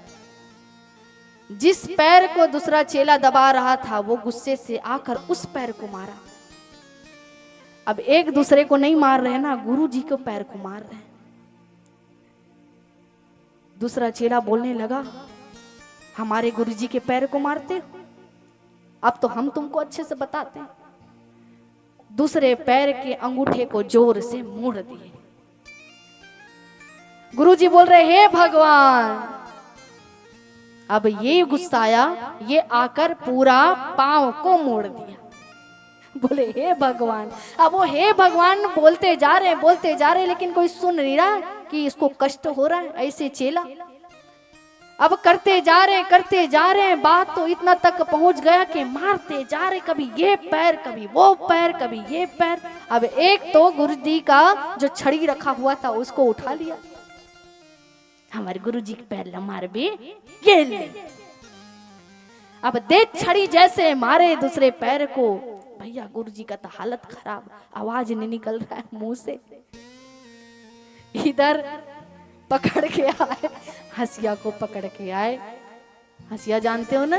हाँ, हमारे गुरुजी के पैर को इतना कष्ट हो रहा है, हमको इतना दुख हो रहा है, तुम्हारे गुरुजी के पैर को हम काट देंगे। अब ये बात तो सुना तो नहीं था, कौन गुरुजी तो सुने नहीं थे। वो हसिया पकड़ के जैसे दौड़ते दौड़ते आए, गुरुजी महाराज के पैर को काट दिए। भैया रक्त रंजित हो गया, पूरा सफेद सफेद जो बिस्तर था खून से सन गया। बोले हे भगवान बचाओ, भगवान बचाओ, भगवान। अब तो जिसके वाले पैर को काटे थे वो चेला दौड़ा, क्या लाने के लिए? टंगिया लाने के लिए। अब तो हम छोड़ेंगे नहीं। कहां तक? क्योंकि वो जो पांव था ना, वहां तक कांटा था। वो सोचे हम तो घुटना तक करेंगे। अब तो गुरुदेव कह अरे छोड़ो मेरे को, ये तो देखो किसके साथ कर रहे हो। और जब अचानक से ध्यान आया कि हम कैसे मूर्ख हैं, कैसे आपस में लड़ते जा रहे हैं, अपने गुरुदेव भगवान को ये मार डाले। तो सेवा भी ऐसी होती भैया कि हम गुरु को तो मान रहे हैं, अभिमान है, लेकिन गुरु की नहीं मान रहे। गुरु की जब तक नहीं मानोगे ये अभिमान अहंकार खत्म नहीं होगा। इसलिए गुरु के शब्द को मानिए।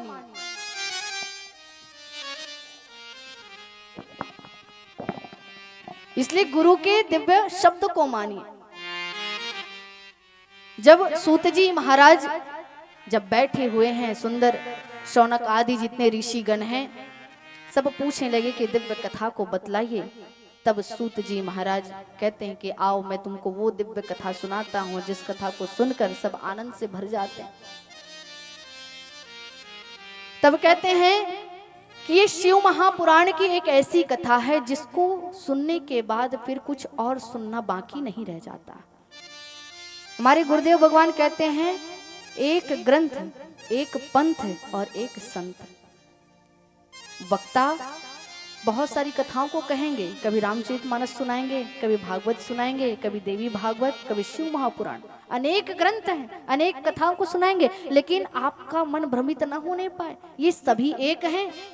ये उनके लिए अलग अलग विभाग बनाए गए हैं। कोई भोलेनाथ को मानता है, भोलेनाथ किसी के इष्ट हैं, किसी के ठाकुर जी भगवान श्री कृष्ण इष्ट हैं, किसी के राम जी इष्ट हैं।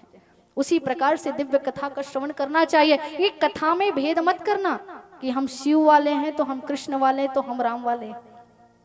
शिव महापुराण की दिव्य कथा को जो श्रवण कर लेता है, अरे इतनी क्या कहें, सूत जी महाराज कहते हैं कि जो शिव महापुराण जहां पर हो रहा हो उस पांडाल में अगर कोई प्रवेश कर लेता है, समझो भोलेनाथ उसको स्वीकार कर लेते हैं। बोले उमापति महादेव की जय। तो आज तो अपने भाग्य की सराहना करना कि बाबा भोलेनाथ ने आपको स्वीकार कर लिया है। और कहते हैं जो प्रतिदिन शिव पुराण के आधे श्लोक का भी पाठ करता है उसको बाबा भोलेनाथ अपने दिव्य लोक शिव लोक को प्रदान करते हैं, सिर्फ पाठ करने से। और तो और जो पाठ नहीं कर सकता, जो सुन लेता है किसी भी रीति से, उसको तो भी शिव लोक प्रदान करते हैं, अपने पास दिव्य स्थान प्रदान करते हैं। लेकिन सुनने में भी सावधानी रखने कहा गया है। सूत जी महाराज कहते हैं, सूत जी महाराज कहते हैं कि कथा का श्रवण भी सावधानी से करिएगा। कैसे करना है? जो व्यक्ति समर्थ है बैठकर श्रवण कर सकता है, लेकिन फिर भी आलस में लेटकर श्रवण कर रहा हो दिव्य कथा का, तो उसको नरक भोगने के पश्चात अजगर की योनि में जन्म लेना पड़ता है। जो शिव महापुराण की कथा को सुन तो रहा है, लेकिन इसमें खोट निकालता है, कथा के प्रति, वक्ता के प्रति, आयोजक के प्रति, किसी भी व्यक्ति के प्रति जो इस कथा में सम्मिलित है, सहयोगी है, तो ऐसे व्यक्ति को नरक भोगने के पश्चात क्या मिलता है? गांव के सुअर का जन्म मिलता है। ध्यान से श्रवण करिए। और ऐसे व्यक्ति, बहुत से ऐसे व्यक्ति यहाँ पर होंगे जो कथा पांडाल में तो नहीं आएंगे, लेकिन ऊपर ऊपर में छत में बैठकर ऐसे सुनते रहते हैं। तो जो व्यास पीठ से ऊपर स्थान में बैठकर कथा का श्रवण करता है, उसको अनेकों प्रकार के नरक भोगने के पश्चात कौवे की योनि में जन्म मिलता है। जो व्यक्ति अपने अभिमान को सर चढ़ाकर, अभिमान सहित पगड़ी बांधकर, भैया हम राजा हैं, महाराजा हैं, पगड़ी का अर्थ सिर्फ ये सिर ढकना नहीं होता, ये मान सम्मान का प्रतीक है। अगर वो अभिमान सहित वो पहुंचा हुआ है तो ऐसे व्यक्ति को महापाप लगता है। तो कहा कथा कैसे सुनना चाहिए? सूत जी महाराज कहते हैं कथा को ऐसे सुनो, बड़े प्रेम से, सरल भाव होकर, सहज हृदय होकर, यही मन में भाव कि जो दिव्य कथा हम सुन रहे हैं इसको साक्षात भोलेनाथ ही सुना रहे हैं। क्योंकि ये कथा को कहने वाले कोई और नहीं, बाबा भोलेनाथ स्वयं बताए हैं। किसको? नंदी जी महाराज को। अपने जितने गण हैं ना, उनको कथा सुनाते रहते किसी ने पूछा, बोले नाथ जी महाराज आप बताइए ना, आपके उत्पत्ति का कारण क्या है, आप कैसे आए, कैसे संसार की रचना है। उन्होंने कथा सुना दिया। फिर इस दिव्य कथा को सुनाया सूत जी महाराज ने शौनक आदि ऋषियों से, सब पूछते गए हैं तब ये कथा सुनाई जाती है। यहाँ पर शिव महापुराण में एक बात और कही गई है, क्या? जो व्यक्ति योग्य ना हो उसको कथा बिल्कुल मत सुनाना। कौन व्यक्ति योग्य ना हो? जो भोलेनाथ के प्रति द्वेष रखता हो, कपट रखता हो, ईर्ष्या रखता हो, ऐसे व्यक्ति को, दंभी को, पाखंडी को, कपटी को इस दिव्य कथा को सुनाना मत, नहीं तो भ्रम में फंस जाओगे। वो व्यक्ति तो जाएगा ही जाएगा, आपको भी लेकर डूब जाएगा। इसलिए आप अपनी चिंता करिए, दूसरों की चिंता भोलेनाथ पर छोड़ दीजिए। बोले उमापति महादेव की जय। शौनक आदि ऋषि पूछते हैं कि हे ऋषिगण, हे गुरुदेव भगवान, हमको बताइए शिव महापुराण की दिव्य कथा से सबको पुण्य लोक की प्राप्ति तो होती है, लेकिन क्या पापी भी इससे तरते हैं? हम सभी पापी तो हैं, कुछ ना कुछ पाप करके बैठे हुए हैं और करते जा रहे, पता नहीं भविष्य में कितना करेंगे। लेकिन शिव महापुराण की कथा क्या कहती है? जिन्होंने भगवान शिव की इस दिव्य कथा का श्रवण किया, उसके अब तक के किए गए सारे पाप खत्म हो जाते हैं। बोले उमापति महादेव की जय। तो विचार करिएगा, आज तक आपने जितने पाप किए होंगे खत्म हो गया, लेकिन आगे की जिम्मेवारी आपकी है।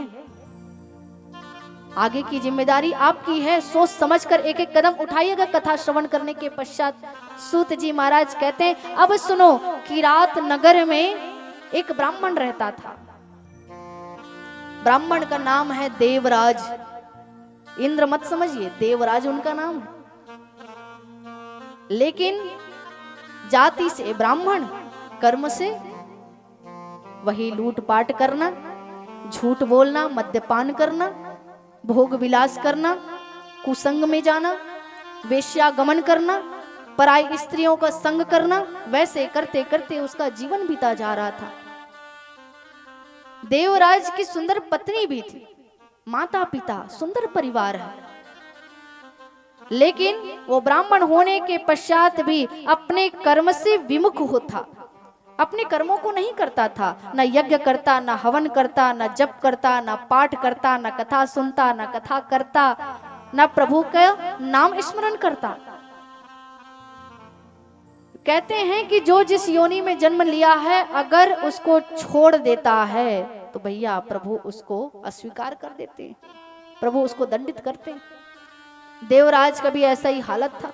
एक दिन का समय था, देवराज स्नान करने के लिए तालाब में गया। स्नान कर रहा था। स्नान करके जैसे ही तालाब से बाहर आए और उसी समय एक स्त्री पर नजर पड़ गई, जिसका नाम था शोभावती। क्या नाम था? शोभावती, जिसका नाम ही शोभा है। वो कौन थी? वो एक वेश्या थी, जो विचार कर रही थी कि ऐसा कोई सुंदर पुरुष आए जो मुझ पर मुग्ध हो जाए और मैं उसके संग में चलूं। विचार कर रही है, खड़ी हुई है इठलाते हुए और मटक मटक कर सामने से चले जा रही है। गजगामनी की चाल से छम छम करते हुए उसके पांव के पायल बज रहे हैं। अरे उसकी इतनी सुंदरता, क्योंकि वेश्या के लिए उसका शरीर ही तो सब कुछ है, उसी से ही आकर्षित करती है लोगों को, उसी से ही उसको धन मिलता है, उसी से ही उसको सुख मिलता है। और ये तो था ही देवराज वैसा ही लोभी था, लालची था, दंभी था, पाखंडी था। स्त्रियों में उसको आकर्षण लगता था, आनंद आता था। जैसे स्नान करके बाहर आया, उसकी नजर पड़ गई शोभावती पर, देखते मुग्ध हो गया। ओहो कितनी सुंदरता, शोभावती तुम कितनी सुंदर हो। धीरे धीरे आगे बढ़ा और बातचीत जब आगे बढ़ी तो दोनों में बस 5 मिनट का समय और मित्रता हो गया। भैया मित्रता करनी हो तब भी 2 मिनट पर्याप्त है, और द्वेष करना हो तब भी क्षण मात्र पर्याप्त है। एक शब्द से आप मित्र बना सकते हैं और वही शब्द के माध्यम से आप शत्रु बना सकते हैं। चुनाव आपका है कि आप क्या करना चाहते हैं। देवराज अपने शब्दों के माध्यम से मुग्ध कर दिए शोभावती को। कहने लगे, आप इतनी सुंदर हो, आप इतनी सुशील हो, आपको देखकर मेरा मन आपकी ओर खिंचा चला जा रहा है, मैं आपके संग की कामना करता हूं। शोभावती कहने लगी, मैं चल तो सकती हूँ आपके साथ, लेकिन क्या आप मुझे पूर्ण रूप से अपनाएंगे? आप विवाहित हैं या अविवाहित? देवराज कहने लगा, मेरी तो पत्नी भी है, माता पिता है, सब हैं, लेकिन वेश्या को उससे क्या लेना देना। वो कहती, क्या तब भी मुझे अपनाओगे? देवराज कहने लगा, अहो भाग्य मेरे, जो ऐसे परम सुंदरी को मैं अपने जीवन में जीवन संगनी बनाऊंगा। और ऐसे कहकर शोभावती आकर्षित हो गई। शोभावती देवराज के साथ गुप्त विवाह करके प्रवेश किया घर की ओर।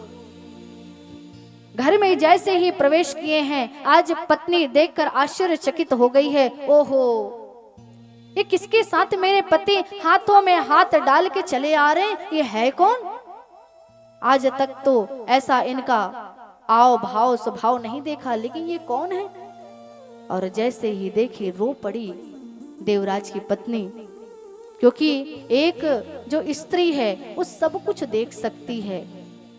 अगर उसका पति शराबी हो ना, तब भी वो सहन कर सकती है, लेकिन अगर उसका पति अगर किसी दूसरे स्त्री का संग कर ले तो वो बर्दाश्त नहीं कर सकती। रोने लगी उनकी स्त्री, लेकिन उससे देवराज को क्या फर्क पड़ता है? कुछ फर्क नहीं पड़ रहा है। वो तो शोभावती के सौंदर्य से मुग्ध था। घर में आए, अब अपनी पत्नी के साथ रमण न करके शोभावती के साथ अपने कक्ष में रहने लगा। इधर प्रतिदिन उसकी स्त्री रोती गाती बिलखती बार बार प्रार्थना करती कि नाथ आप ये क्यों कर रहे हो, ये उचित नहीं, ये उचित नहीं, आपका मेरे के साथ विवाह हुआ है, मैं आपकी पत्नी हूँ, इसका आप त्याग करिए।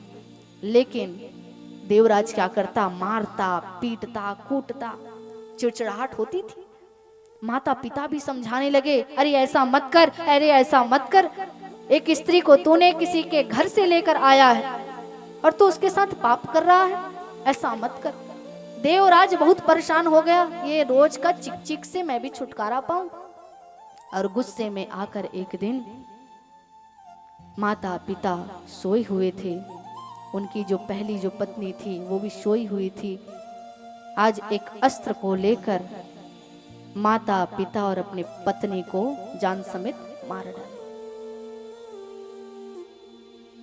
जैसे ही मृत्यु को पहुंचा दिए, अब तो देवराज प्रसन्न हुआ, अब तो मुझे रोकने टोकने वाला कोई बचा नहीं है। खुश हो गया। जितना धन संपत्ति था किसको दे दिया? वेश्या के नाम कर दिया। लिखा पड़ी हो गया, भैया अब तेरे नाम, मैं भी तेरा तो मेरा संपत्ति भी तेरा। जीवन तो जैसे तैसे चल रहा था, लेकिन एक दिन वही देवराज है वो अपने घर से बाहर निकला और बाहर जाकर एक स्थान पर निवास किया कुछ कार्य के नाम से, क्योंकि अब धन भी खत्म हो रहा है, काम तो कुछ था नहीं उसका, काम के कारण से इधर उधर भटकने लगा। एक स्थान पर जाकर जैसे ही रुका, वहां पर क्या देखते हैं? एक शिवालय है। शिवालय अर्थात शिव का मंदिर है। देवराज वहां पर लेटा ही हुआ था और लेटे लेटे आज क्या सुन रहा है? वहां पर कुछ ब्राह्मण थे, वो बाबा भोलेनाथ की दिव्य कथा को, शिव महापुराण की दिव्य कथा को कह रहे थे और इसको ये लेटे लेटे सुन रहा था। लेकिन अचानक से इसको आया, ज्वर आ गया, बुखार आ गया, शरीर तपने लगा, तिलमिलाने लगा, छटपटाने लगा, परेशान हो गया, हा देव पुकारने लगा। लेकिन भैया जब व्यक्ति कर्म किया रहता है ना, उसके फल का भुगतान उसको जीवित रहते तक करना पड़ता है। ये मत सोचना कि हम किए हैं वो मरने के बाद हमको फल मिलेगा, ना भैया, ये जिंदा रहते तक आपको सब भुगतान करना पड़ेगा। आप देखे भी होंगे ऐसे लोग, ऐसे तो जवान व्यक्ति है जो रास्ते में चलते रहते हैं, अचानक से मर जाते हैं, पता नहीं चलता है। अचानक से कथा श्रवण कर रहे हैं, बाबा भोलेनाथ का नाम का स्मरण कर रहे हैं, वैसे ही प्रभु के धाम में पहुंच जाते हैं। लेकिन ऐसे भी लोग हैं जिनको लकवा मार जाता है, जो खाट पर पड़े रहते हैं, बार बार प्रार्थना करते हैं कि भोलेनाथ मुझे उठा लो, मुझे ले जाओ, मुझे ले जाओ। लेकिन भोलेनाथ तो पटक दिए, कहाँ से उठाएंगे। अब तो भैया तेरा तो दुर्गति है, नरक यही है। नरक क्या है, क्या समझते हैं आप सभी नरक को? जहां आप भोजन कर रहे हो वहीं मल का त्याग कर रहे हो, यही तो नरक है भैया। रात का समय होता है, वैसे तो दिन में आपको सेवा करने वाले मिल जाएंगे, लेकिन रात में कोई देखने वाला नहीं होता।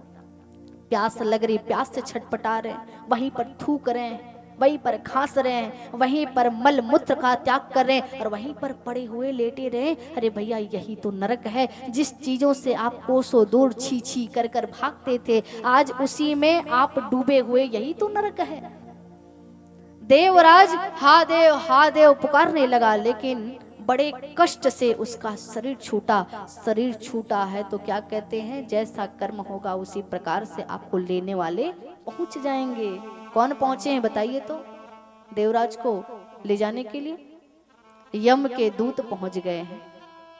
यम के दूत तुरंत अपने पाश को खोल रहे हैं, किसके गले को बांधे और घसीटते हुए मारते पीटते इसको ले जाएंगे। लेकिन इन्होंने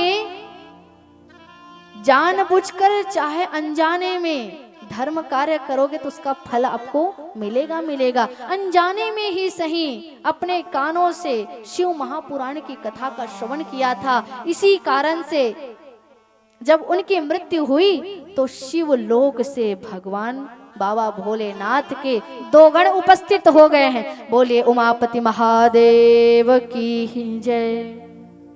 जैसे उपस्थित हुए, कितना दिव्य स्वरूप है। त्रिपुंड लगा हुआ है, त्रिनेत्र हैं और कर्पूर गौरम। अरे ये नीला कलर तो पोत दिया जाता है बाबा भोलेनाथ को। इतने सुंदर हैं, कपूर के समान गोरे हैं। कर्पूर गौरम करुणावतारम, उनके समान कोई दानी नहीं, कोई करुणा के अवतारी है ही नहीं संसार में। अरे भोलेनाथ को क्या चाहिए? अरे 1 लोटा जल भी आप जाने अनजाने में भी चढ़ा दोगे तब भी आपको सब चीज दे देंगे। एक दिन एक व्यक्ति वहीं पर बाबा भोलेनाथ के ऊपर पांव को रख कर सोता था, लेटा रहता था। उसको ये सब चीज से मतलब नहीं था कि वो शिवलिंग है क्या है, उससे मतलब नहीं था। वो क्या कर रहा था, वेश्या के पास जाता था प्रतिदिन। आज गजरा लेकर जा रहा था और जैसे ही पुष्पमाला लेकर जा रहा है, किसके लिए? वेश्या के लिए। लेकिन उस दिन था चतुर्दशी था, चतुर्दशी का दिन था। मद्यपान किया हुआ था, शराब के नशे में था। बीच में शिवलिंग पड़ा, दिखाई कुछ दिया नहीं। पांव से लगा शिवलिंग, ठोकर जैसे लगी, गिर पड़ा। और जो पुष्पमाला थी, मोंगरे के जो पुष्प थे, वो किस पर चढ़ गए? शिवलिंग पर चढ़ गए। चतुर्दशी का दिन बाबा भोलेनाथ तो प्रसन्न होकर भैया प्रकट हो गए। बोले उमापति महादेव की जय। उठाने लगे, अरे उठो उठो, देखो देखो मैं आ गया, मैं आ गया। वो तो नशे में चूर, कहने लगा भैया कौन हो और क्यों आए हो, हमने तो नहीं बुलाया। भोलेनाथ कहने लगे अरे तुमने मेरे पास, आज चतुर्दशी का दिन है और तुमने मेरे इस लिंग पर, दिव्य शिवलिंग पर तुमने पुष्प अर्पण किया है, इससे मैं बहुत प्रसन्न हूँ। मांग लो क्या चाहिए, मांग लो क्या चाहिए। आज वो व्यक्ति को बाबा भोलेनाथ का दर्शन करके ज्ञान हो आया, ओहो मैं वेश्या के पास इतने इतने करोड़ों रुपए खर्च करके जाता हूँ, वहां पर क्षण भर का सुख मिलता, उसके बाद सब खत्म हो जाता है। और आज एक अनजाने में ही ये मोंगरे के पुष्प के जो हार हैं, जो माला है, वो गिर गया। भोलेनाथ प्रसन्न हो गए। तो जरा सोचिए, अनजाने में जब इतना कुछ मिल सकता है तो जानबूझकर अगर भक्ति करोगे तो पता नहीं भोलेनाथ आपको क्या दे देंगे। इसलिए इनकी आराधना करनी चाहिए, इनकी भक्ति करनी चाहिए, क्योंकि वो अनजाने में किए गए कर्म को भी देखते हैं और जानकर करोगे तो उसका पूरा पूर्ण फल प्रदान होता। विराजमान रहिए महाराज। देवराज जी जब उनका शरीर शांत हुआ, उस समय बाबा भोलेनाथ के गण भी उपस्थित हुए, यम के दूत भी उपस्थित हुए। अब दोनों में बहस चल रही है। भोलेनाथ के गण कह रहे हैं ये तुम क्या कर रहे हो, इनको तुम नहीं ले जा सकते, इसको तो हम लेकर जाएंगे। बोले क्यों? क्योंकि इन्होंने दिव्य बाबा भोलेनाथ के दिव्य अमर कथा का श्रवण किया। और जैसे ही ले जाने लगे, अब दोनों में तो बहुत बहस हुई। अब जब खाली हाथ यम के दूत किसके पास गए हैं? धर्मराज के पास, यमराज के पास गए। यमराज कहने लगे खाली हाथ क्यों है, देवराज को लेकर नहीं आए? बोले ऐसी ऐसी बात हो गई, क्या करें? और क्या देखते हैं, जैसे यमराज जी अपने दूतों से पूछ रहे थे, उसी समय बाबा भोलेनाथ के गण अपने दिव्य आसन में विराजमान करा के उस देवराज को लेकर जा रहे हैं। यमराज जी ने उन गणों का आदर सत्कार किया, पूजन किया, जय हो जय हो जय हो, और अपने दिव्य ज्ञान से सब कुछ जान लिया कि इन्होंने दिव्य बाबा भोलेनाथ की दिव्य कथा का श्रवण किया है, इसलिए इनको ये गति मिली है। तब कहते हैं सूत जी महाराज की सुनो, ये एक ऐसी कथा है। वैसे तो आप और हम सभी जानते हैं कि देवराज न कुछ ज्ञानी था, न धर्मात्मा था, न दान करता, न तप करता, कुछ नहीं करता था, लेकिन एकमात्र कथा का श्रवण किया, उसका इतना बड़ा फल मिल सकता है। इसलिए आप सभी अगर जीवन में कोई भी पुण्य कर्म नहीं किए होंगे तो कोई बात नहीं, बस बड़े ही ध्यान पूर्वक इस दिव्य कथा का श्रवण करते जाइए। इसी से ही आपके और हमारे इस जीवन का मंगल होना। वैसे तो अधिक रात्रि हो बढ़ी है और शायद कुछ प्रतिबंध भी लगा हुआ है, आचार संहिता भी लगा हुआ है। इस कारण से आज की इस दिव्य कथा को, कथा विस्तृत है बहुत, दिव्य कथा को यहीं पर हम विराम करते हैं। कल की दिव्य कथा होगी जिसमें महात्मा का कुछ चरित्र, कुछ अद्भुत भाग बच गया है। चंचुला की जो कथा है वो कथा हम कल श्रवण करेंगे, और बड़े ही बहुत दिव्य भाव, जैसे शिवलिंग क्या है, शिवलिंग का प्राकट्य कैसे हुआ, इनका पूजन करने से क्या फल की प्राप्ति होती है, ये जितने भी आपको जो प्रसंग बाबा भोलेनाथ से संबंधित है वो एक एक करके आप दिव्य श्रवण करते जाएंगे। इसलिए एक भी दिन को आप चूकिएगा मत। जितने भी लोगों को आप अपने माध्यम से बुला पाए उसको अवश्य ही बुलाइए, क्योंकि आपको तो फल मिल रहा है। अगर आपके माध्यम से कोई व्यक्ति भी अगर यहाँ पर आकर बैठ जाता है तो आपको ब्याज मिलेगा। कितना परसेंट? 25% उसका पुण्य आपके खाते में। हाँ, इसलिए सबको आमंत्रित करिए और आप भी बड़े भाव के साथ इस दिव्य कथा का रसस्वादन करते जाइए। आइए इस दिव्य कथा को यहीं पर विश्राम करते हैं। हम सभी मिलकर बाबा भोलेनाथ माँ पार्वती की दिव्य आरती में हम सभी प्रवेश करेंगे। बोले उमापति महादेव की जय। जय श्री राधे। परिषद जी महाराज हमारी आवाज सुन रही हो, कथा मंच पर आ जाएं आरती के लिए।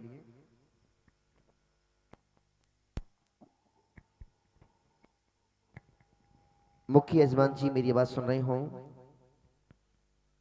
मंच पर आ जाइए आरती के लिए।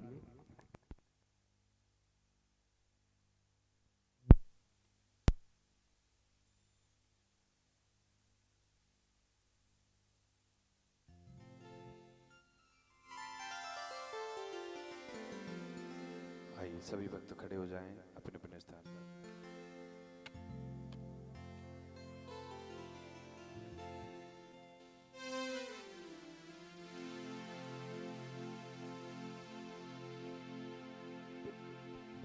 चंद्रमा मनसो जात चक्षो सूर्यो अजायत श्रोत्राद्वायुष प्राणश मुखादग्निर्जायत।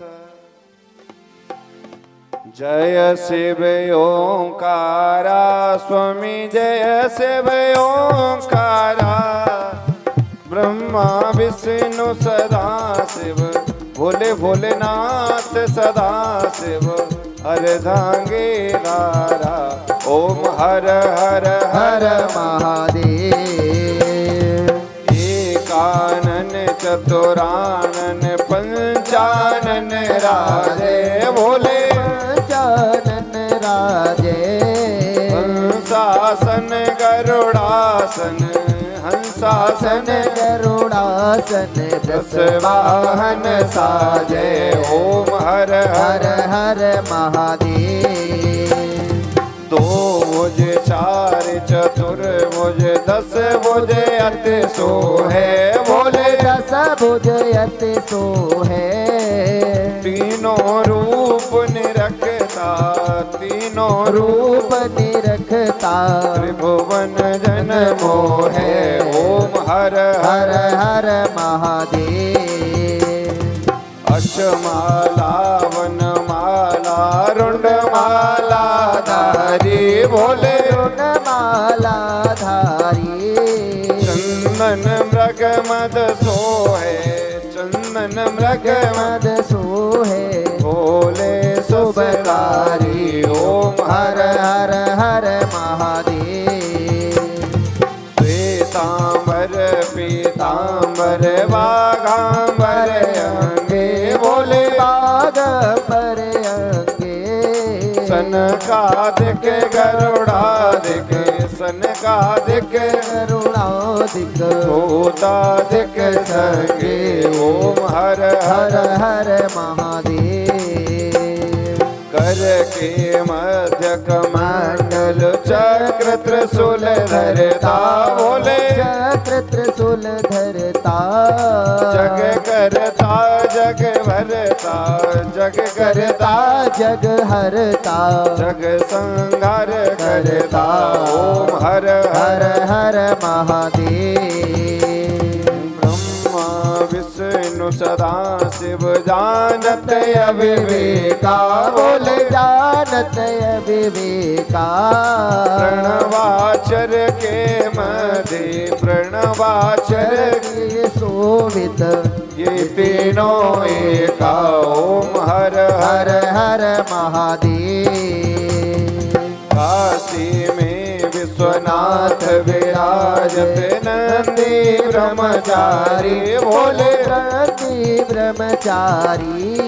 नित उठ भोग लगावत नित उठ दर्शन पावत महिमा अत भारी ओम हर हर हर हर महादेव त्रिगुण स्वामी जी की आरती जो कोई जन गावे स्वामी सहित गावे कहत शिवानंद स्वामी कहत हरि हर स्वामी मन वांछित फल पावे ओम हर हर हर महादेव कर्पूर गौरम करुणावतारम संसार सारम भुजगेंद्र हार सदा वसंतम हृदयारविंदे भवं भवानी से तम नमः त्वमेव माता च पिता त्वमेव बन्धो च सखा त्वमेव वेद्या द्रविणं त्वमेव सर्वं मम देव